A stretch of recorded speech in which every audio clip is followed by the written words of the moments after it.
It's Wednesday, February 7th. I'm your host, Sarah Beal. On today's show, we talk to Chief of Police Paul McDonald, Finance Director Mark Milne, and State Rep Tim Whalen. But first, let's get a look at today's top headlines. The Board of Health announces that there will be a public hearing to review and discuss lifeguard exemption requirements. A public hearing will be held on Tuesday, February 27th at 3 p.m. in the Town Hall hearing room. The hearing will be held to provide citizens the opportunity to be heard.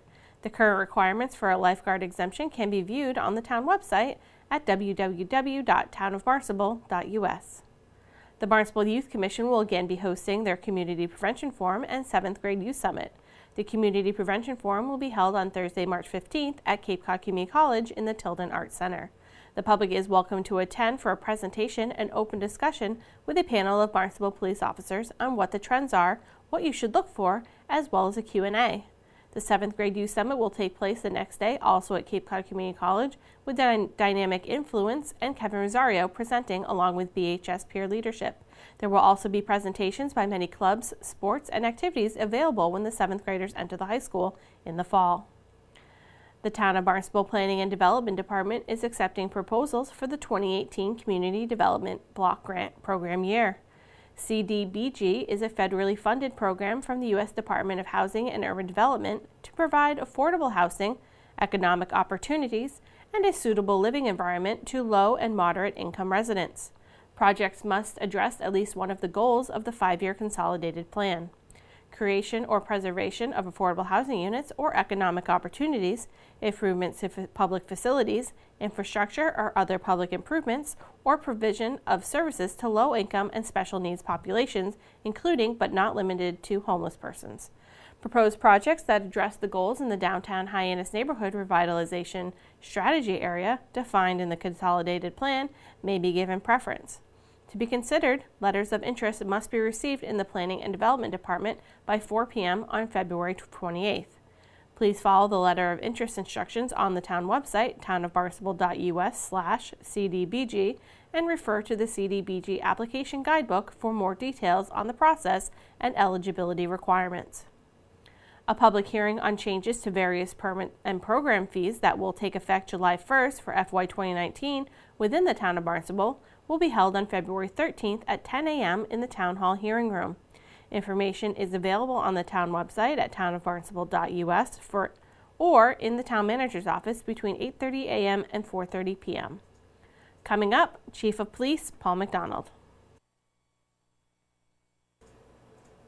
Chief, thank you so much for joining us today. We have a few things to chat about. The first thing we want to talk about is there was a sexual assault over the weekend? Yes. Saturday afternoon around 12:30, 12:35, we responded along with Yarmouth Police Department in the area of Willow Street and Camp Street, actually in the town of Yarmouth. Yarmouth PD had received numerous cell 911 calls regarding an ongoing sexual assault that was occurring in a motor vehicle as the motor vehicle was moving from Hyannis down towards Yarmouth and into Dennis.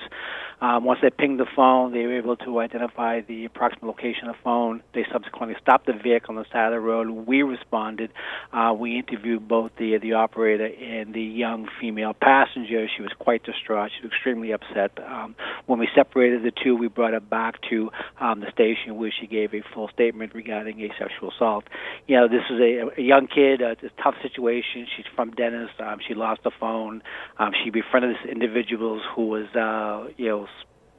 substantially older than she is, asked him for a ride up to Hyannis to get a new phone, and then while en route from the mall back to Dennis, we kind of took advantage of her. And she's a homeless kid, but a real nice kid, just down on her luck, and this gentleman really took advantage of her. He was subsequently arrested and charged with kidnapping and rape because during the ongoing assault, she was trying to get out of the vehicle, and he refused to let her go. So he's being held right now in the Barnstable County House of Correction. Good. That's a good place for him to be. Absolutely. He's an individual that is kind of known to us. He hangs around Hyannis, and we're looking at other possible assaults that might have taken place. He seems to be one of those individuals that may be preying on the homeless individuals, in and around the downtown Hyannis area, which is extremely unfortunate. People have enough problems without him. Is this young lady getting the help that she needs at this point? Yeah, she is. We found her a place to stay. She's staying at a shelter. And now she's all set. We checked on her yesterday, and she's doing pretty good. Good. That's great to hear. Yes. I'm so glad that she's doing well. The next thing, well, actually, before we move on, it's interesting to say that this was happening in a moving vehicle. Would you say that if you see something that doesn't quite look right in anywhere, anywhere something could be happening, but in a car, it's always best to make that phone call, right? Absolutely. We get those calls all the time. We get a call a couple of days ago regarding a woman who appeared to be crying hysterically while traveling in the western direction on Route 28.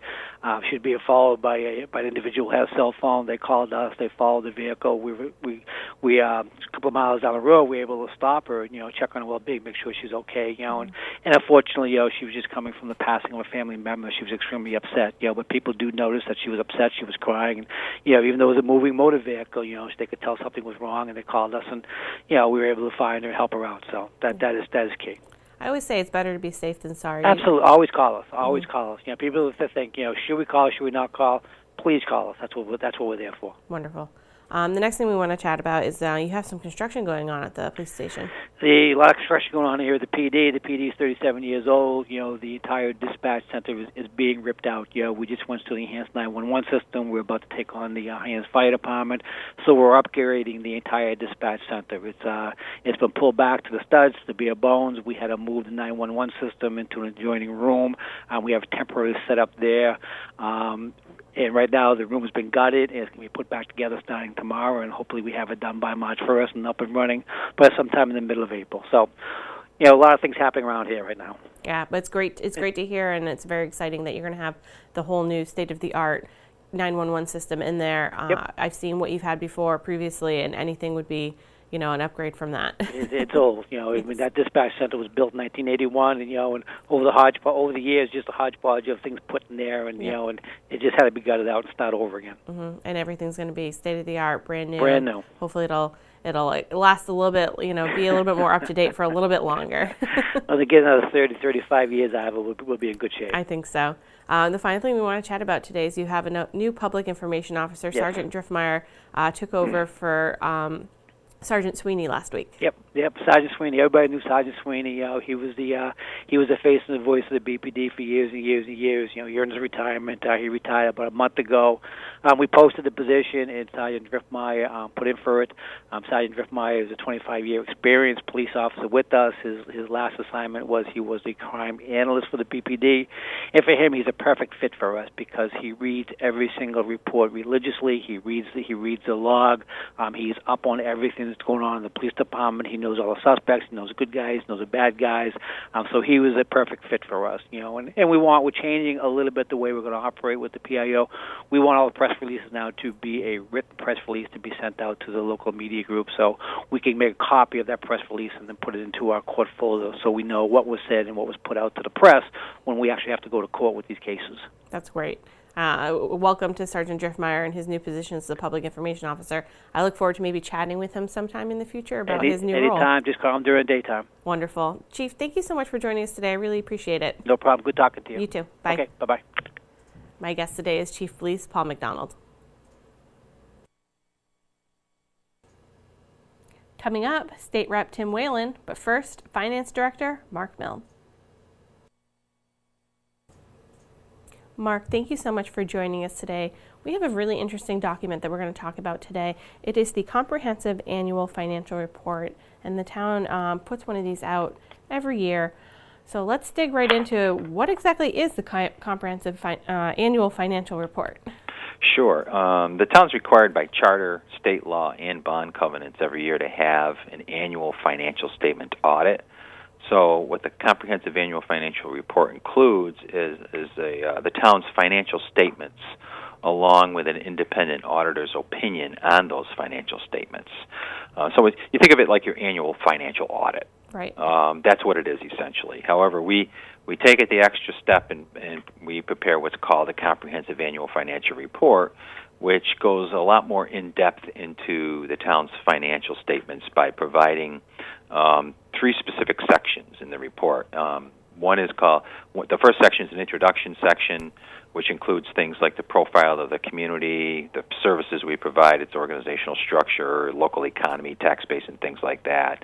The second section of the document, which is the traditional part that you would normally see for an entity, is the financial section with all the numbers, and that will include the auditor's report and their opinion on those financial statements. And we received an unmodified opinion on the financial statements, which is the highest opinion you can receive, which is the opinion you strive for, meaning that it presents fairly in all material respects the financial condition of the town as of that point in time.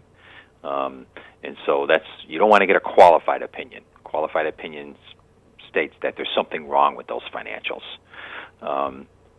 So we've consistently received unmodified opinions for years now. This one's no different. Also included in that financial section is what's called a management's discussion and analysis, which you don't traditionally see in a regular audited financial statement. This is where we go into explaining kind of the story behind the numbers. Mm-hmm. As you can tell from looking at that 150-page document, it's very dense. Yes. There's a lot of numbers. And the biggest user of this financial report are investors.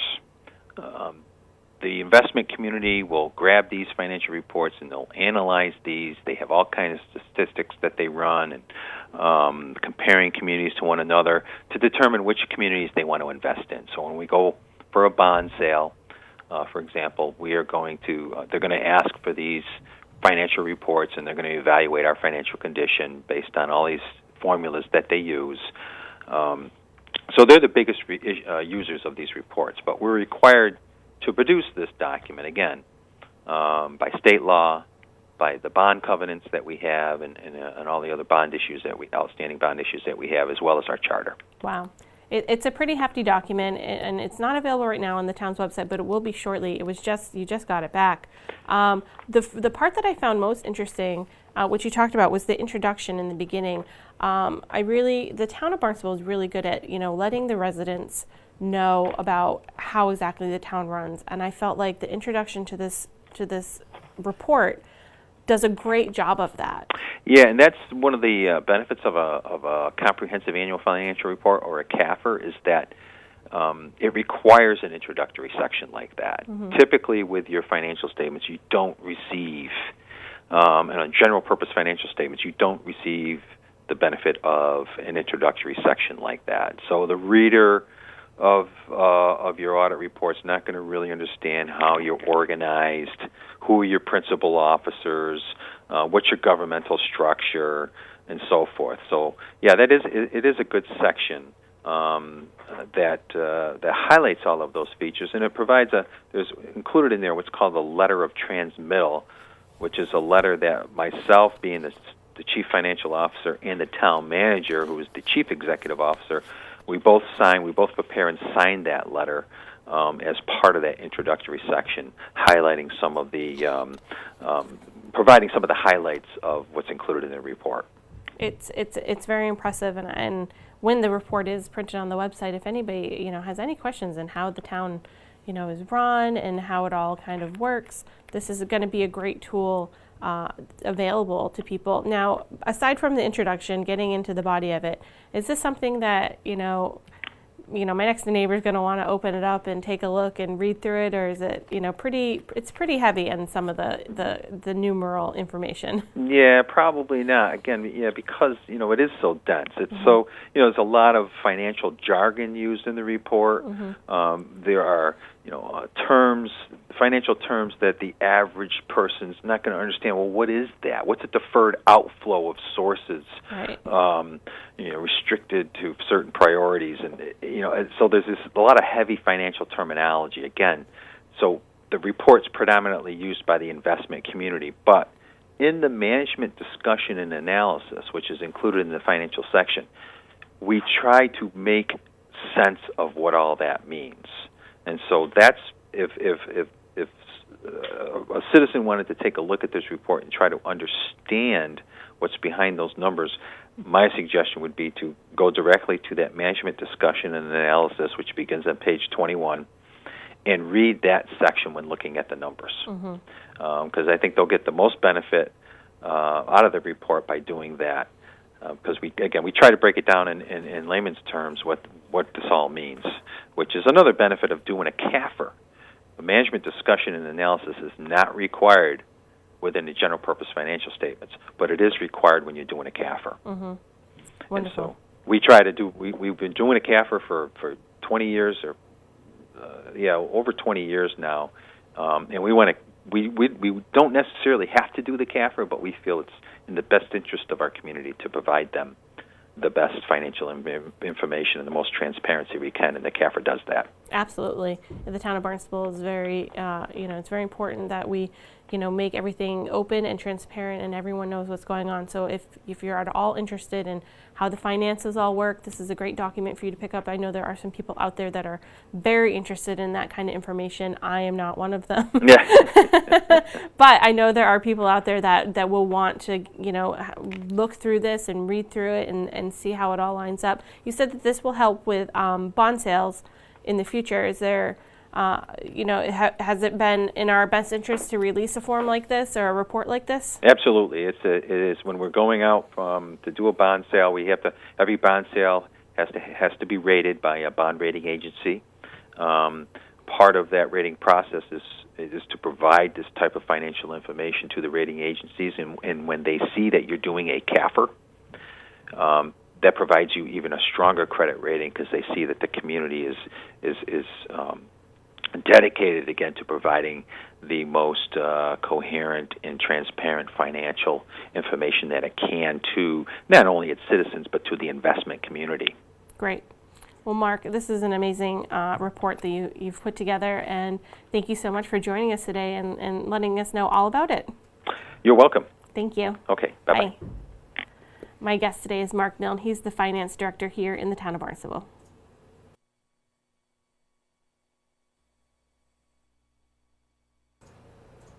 Tim, thank you so much for joining us today.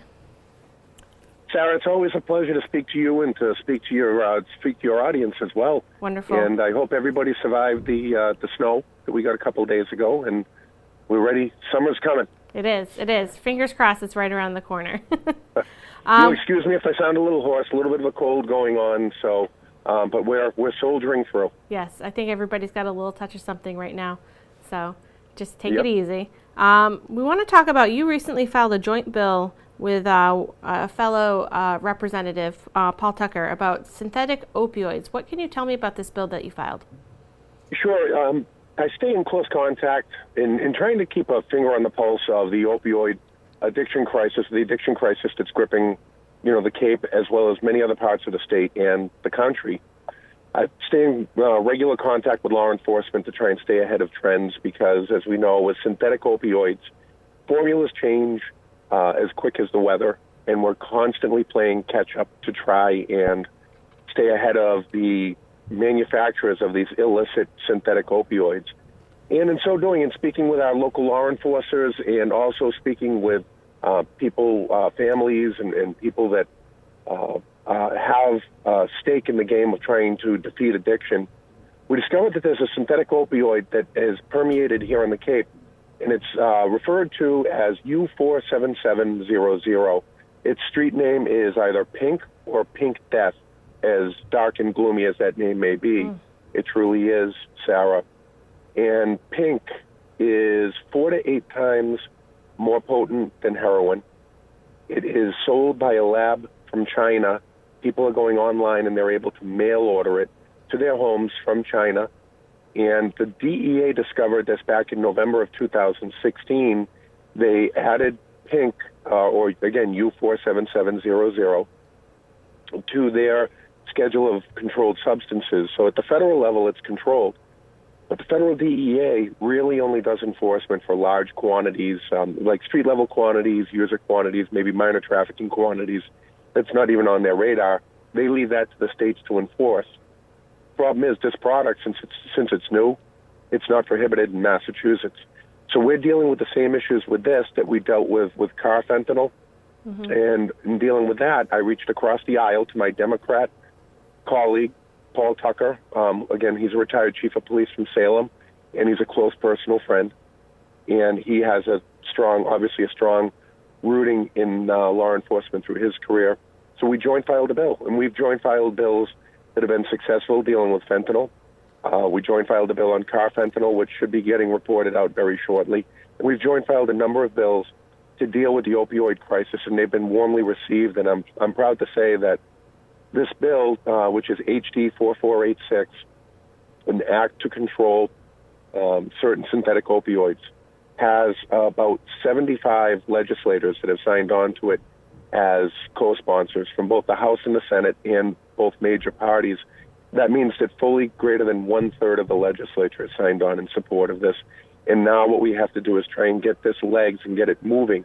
It was reported recently that I believe it was 80 or 90 grams of this product was discovered in Marston's Mills. And speaking with the Cape Cod Drug Task Force, they have at least 8 or 9 instances where they've come across this synthetic opioid. We're just trying to get ahead of it right now, Sarah, and make it so that our state law enforcers who are paid to protect us from the dealers and from the traffickers of this deadly product, we're trying to give them the tools they need so they can do their jobs. Wow. I think that's absolutely wonderful. You have so many other state reps and senators that are on board, have signed on to this bill. And like you said, it's here. It's not something that's coming. It's not something that, it's not here yet. It's, in Boston. They found it in Marston's Mills, and it sounds absolutely terrible.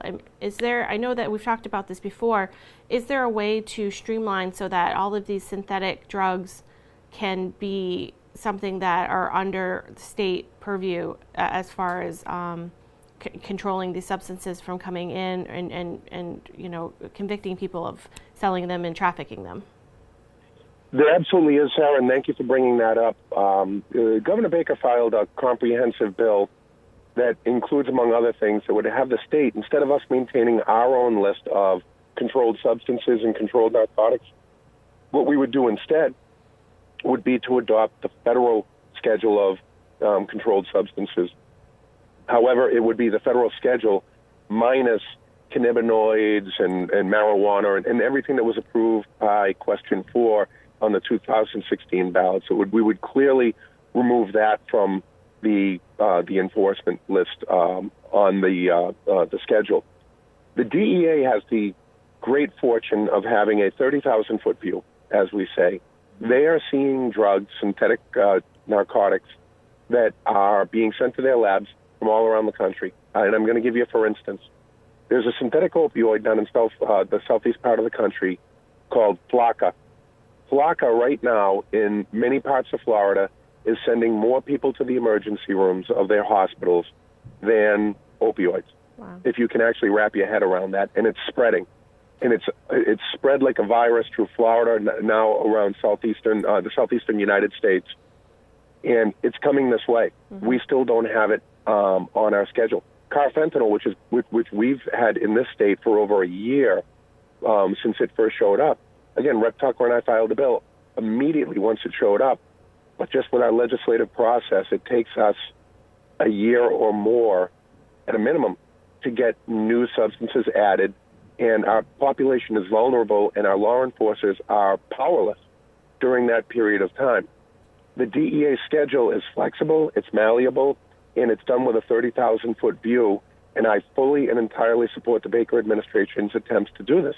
It's wise, and greater than half the states in the country have done this already. Mm-hmm. Why we haven't done it here in Massachusetts yet, I don't know, but the bill was heard on it just this past week, and I'm in full support of that measure. I think it's the best way to protect our citizens, to control the illicit narcotics trade, and to try and send a message to those who would profit off of harming a vulnerable population of addicts, that their behavior, no matter how quickly they change the product, their behavior is not welcome in Massachusetts. Mm-hmm. It's a tough subject to deal with, and you're taking it head on, and I know that the residents of Barnstable really appreciate that. Definitely keep us up to date on this bill that you joint filed, and all the hard work that you're doing up on Beacon Hill. I really appreciate it, and thank you so much for chatting with us today. Thank you so kind. Thank you very much for your kind words. And I appreciate your support on this. It means an awful lot. When you get out there, when you talk to the families and you talk to the people who are suffering from addiction and the support network around them that love them, I'll tell you, it just gives you all the more reason to want to get out there and fight. We've got a lot of people here we need to save, and we need to save now, and we need to save some families. And helping get that word out there, you've been a great part of that, and I really appreciate it as well. Well, thank you so much. I look forward to chatting with you again next month about where this bill is and what else you're working on. Thank you so much, and have a great day. Have a great day. Bye-bye. Bye. My guest today is Tim Whalen. He's the state rep in the 1st Barnstable District. Now let's take a look at the community calendar for this week. The Osterville Library is hosting 2 events this Thursday, February 8th, that might just pique your interest. At 11 a.m., you can learn all about the history of the Cape Cod Canal, join Capabilities for an interesting presentation on the history of the Cape Cod Canal given by Canal Park Ranger Elisa Carey. And then at 5:30 p.m., the Association to Preserve Cape Cod is ready to show you what the stormwater projects for 3 bays will look like with their presentation titled Cleaning Up the Bays, Managing Stormwater Pollution. Both events are free and open to the public. Now let's take a look at this week's board, committee, and commission schedule.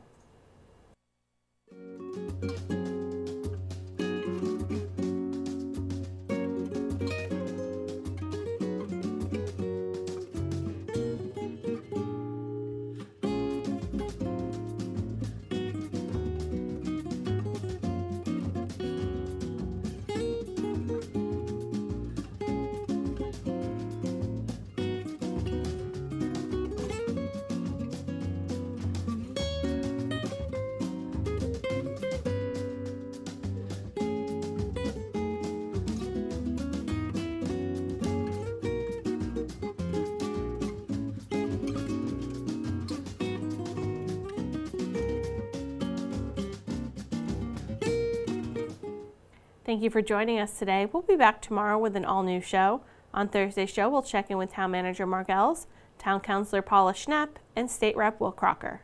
For Barnstable Today, I'm Sarah Beal.